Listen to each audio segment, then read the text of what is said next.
Auto driver నుండి 900 కోట్ల business వరకు పేప్సీ కోకోకోలాను వణికించిన బిందు సత్య శంకర్ సక్సెస్ స్టోరీ మీకోసం.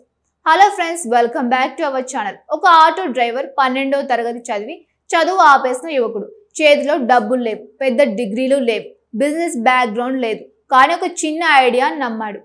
అదే ఐడియాతో ఈరోజు 900 కోట్ల రూపాయల వ్యాపార సామ్రాజ్యాన్ని నిర్మించాడు. అంతేకాదు, ప్రపంచ దిగ్గజ కంపెనీలు ఆయన్ని పెప్సీ, కోకోకోలా వంటి బ్రాండ్లకు సవాల్ విసిరాడు. ఒక చిన్న పట్టణం నుంచి ప్రారంభమైన బిందు అనే బ్రాండ్ ఈ రోజు దక్షిణ భారతదేశంలో కోట్లాది మంది ప్రజల హృదయాలను గెలుచుకుంది. అసలు సత్యశంకర్ ఎవరు?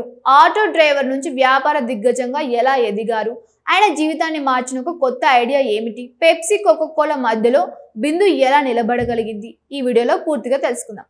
ఫ్రెండ్స్, ప్రతి విజయ గాథ వెనుక ఒక కష్టం ఉంటుంది. ప్రతి కోట్ల వ్యాపారం వెనుక ఒక చిన్న ఆలోచన ఉంటుంది. కానీ చాలా మంది ఆ ఆలోచనని గుర్తించినా దాన్ని అమలు చేయలేరు. అయితే సత్యశంకర్ మాత్రం తన జీవితంలో కనిపించిన ఒక చిన్న అవకాశాన్ని పట్టుకుని దాని బంగారు భవిష్యత్తుగా మార్చుకున్నాడు. ఇది 1984 కాలం నాటిది.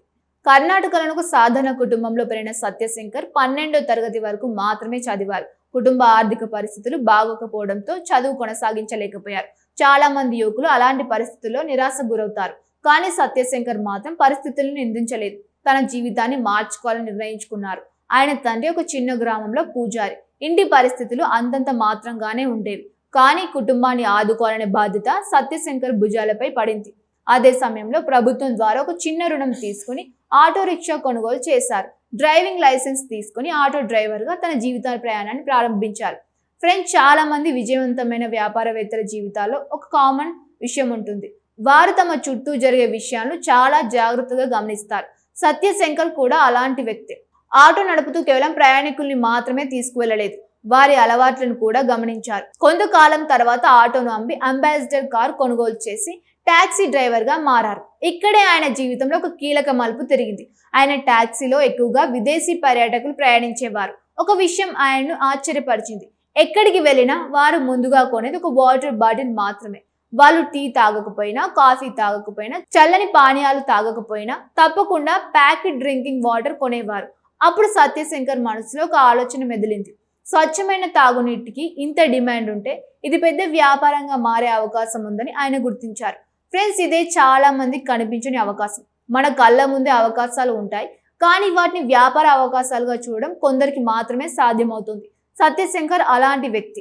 అయితే వెంటనే వాటర్ బిజినెస్ ప్రారంభించలేదు. ముందుగా అనుభవం సంపాదించుకున్నారు. 1989లో ఒక చిన్న ఆటోమొబైల్ స్పేర్ పార్ట్స్ షాప్ ప్రారంభించారు. ఆ తర్వాత టైర్ల వ్యాపారం చేశారు. తర్వాత ఫైనాన్స్ రంగంలోకి అడుగుపెట్టారు. 1994లో ప్రవీణ్ క్యాపిటల్ అనే ఫైనాన్స్ కంపెనీ ప్రారంభించారు. అప్పట్లో పాత ఆటోలు మరియు కార్లకు బ్యాంకులు సులభంగా రుణాలు ఇవ్వవు. కానీ సత్యశంకర్ ఒకప్పుడు డ్రైవర్ కావడంతో వారి కష్టాలు తెలుసు. అందుకే వారికి రుణాలు ఇవ్వడం ప్రారంభించారు. ఈ నిర్ణయం కూడా విజయవంతమైంది, ఎందుకంటే ఆయన కస్టమర్లు అవసరాలను అర్థం చేసుకున్నారు. వ్యాపారంలో విజయం సాధించాలంటే ముందు ప్రజల సమస్యలను గుర్తించాలి, ఆ సమస్యకు పరిష్కారం ఇవ్వాలి. సత్యశంకర్ అదే చేశారు. కానీ ఆయన మనసులో నీటి వ్యాపారం చేసే ఆలోచన మాత్రం అలాగే ఉండిపోయింది. చివరికి 2000 సంవత్సరంలో ఆ కల నిజం చేశారు. పుత్తూరుకు సమీపంలోని నరిమొగరు గ్రామంలో ఒక చిన్న ఫ్యాక్టరీ ప్రారంభించారు. బిందు అనే పేరుతో వాటర్ బాటిల్స్ తయారు చేయడం ప్రారంభించారు. ఫ్రెండ్స్, బిందు అనే పేరు కూడా చాలా ఆసక్తికరంగా ఉంటుంది. కన్నడ భాషలో బిందు అంటే నీటి చుక్క అని అర్థం. ఒక చిన్న చుక్కతో ప్రారంభమైన ఈ ప్రయాణం తర్వాత కోట్ల రూపాయల వ్యాపారంగా మారింది. మొదట్లో బిందు బ్రాండ్ సాధారణ వాటర్ బాటిల్స్ మాత్రమే అమ్మేది. కానీ తర్వాత సత్యశంకర్ మరో అద్భుతమైన అవకాశాన్ని గుర్తించారు. ఒకసారి ఉత్తర భారతదేశంలో పర్యటిస్తున్నప్పుడు ఒక చిన్న దుకాణంలో జీలకర్ర పొడి మరియు ఉప్పు కలిపిన సోడా అమ్ముతుండడం చూశారు. చాలా మంది దాన్ని చూసి వెళ్ళిపోయేవారు. కానీ సత్యశంకర్ అక్కడ ఒక వ్యాపార అవకాశాన్ని చూశారు. మన భారతీయుల రుచికి తగిన ఒక ప్రత్యేక పానీయం తయారు చేయవచ్చని అనుకున్నారు. అక్కడి నుంచే పుట్టింది బిందు ఫిజ్ జీరా మసాలా. ఈ రోజు దక్షిణ భారతదేశంలో ఎంతో మంది ఇష్టపడే డ్రింక్. కానీ ప్రారంభంలో పరిస్థితి చాలా దారుణంగా ఉండేది. ఫ్రెండ్స్, ఇప్పుడు మీరు సూపర్ మార్కెట్కి వెళ్తే బిందు బాటిల్స్ సులభంగా కనిపిస్తాయి, కానీ ఒకప్పుడు వాటిని అమ్మడానికి చాలా కష్టం. మార్కెట్కు 200 బాక్సులు పంపితే 100 బాక్సులు తిరిగి వచ్చేవి.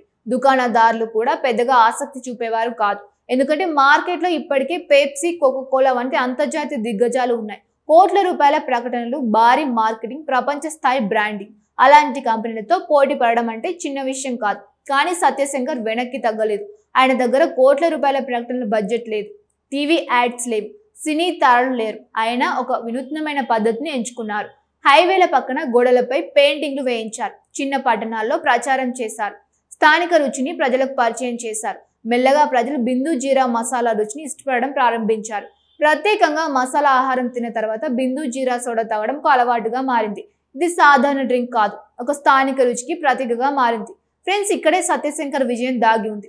పేప్సీని కాపీ చేయలేదు, కోకో కోలాను అనుకరించలేదు. తనకు తెలిసిన స్థానిక రుచిని ప్రపంచానికి పరిచయం చేశారు. ఈ వ్యాపారంలో ఇదే అసలు మంత్రం. ఇతరులను అనుకరించకుండా ప్రత్యేకతను సృష్టించాలి. ఈ రోజు బిందు కంపెనీ వద్ద 55 కంటే ఎక్కువ ఉత్పత్తులు ఉన్నాయి. జీరా మసాలా నుంచి మామిడి జ్యూస్ వరకు అనేక ఉత్పత్తులు మార్కెట్లో ఉన్నాయి. కర్ణాటక, తెలంగాణలో ఫ్యాక్టరీలు ఉన్నాయి. ఆంధ్రప్రదేశ్లో కూడా విస్తరణ జరుగుతోంది. తాజా అంచనాల ప్రకారం సత్యశంకర్ నేతృత్వంలోని సంస్థల మొత్తం టర్నోవర్ 900 కోట్ల రూపాయలకు చేరుకుంది. ఇందులో బిందు బ్రాండ్ నుంచి 100 కోట్ల ఆదాయం వస్తోంది. ఒకప్పుడు ఆటో నడిపిన వ్యక్తి ఇప్పుడు 100 కోట్ల వ్యాపార సామ్రాజ్యాన్ని నిర్వహిస్తూ ఉన్నారు. ఫ్రెండ్స్, ఈ కథలో మనం నేర్చుకోవాల్సిన పాఠాలు చాలా ఉన్నాయి. మొదటిది, డిగ్రీ లేకపోయినా విజయం సాధించవచ్చు.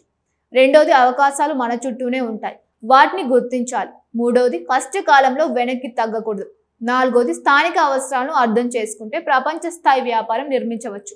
ఈ రోజు సత్యశంకర్ వద్ద లగ్జరీ కార్లు ఉన్నాయి, విజయవంతమైన కంపెనీలు ఉన్నాయి, వేలాది మంది ఉద్యోగులు ఉన్నారు. కానీ ఆయన ప్రయాణం ప్రారంభమైన చోట మాత్రం ఒక ఆటో రిక్షానే. అందుకే ఈ కథ లక్షలాది యువతకు స్ఫూర్తి. మరి ఈ సక్సెస్ స్టోరీలో మిమ్మల్ని ఎక్కువగా ఆకట్టుకున్న విషయం ఏది? ఆటో డ్రైవర్ నుంచి 900 కోట్ల వ్యాపారవేత్తగా ఎదగడం గురించి మీ అభిప్రాయం ఏమిటి? కామెంట్ సెక్షన్లో తప్పకుండా తెలియజేయండి. ఇలాంటి సక్సెస్ స్టోరీలు, బిజినెస్ కేస్ స్టడీస్, స్టార్టప్ విశ్లేషణలు, ప్రేరణాత్మక కథనాల కోసం మా ఛానల్ని వెంటనే సబ్స్క్రైబ్ చేయండి. వీడియో మీకు నచ్చితే లైక్ చేయండి, షేర్ చేయండి. Thank you for watching.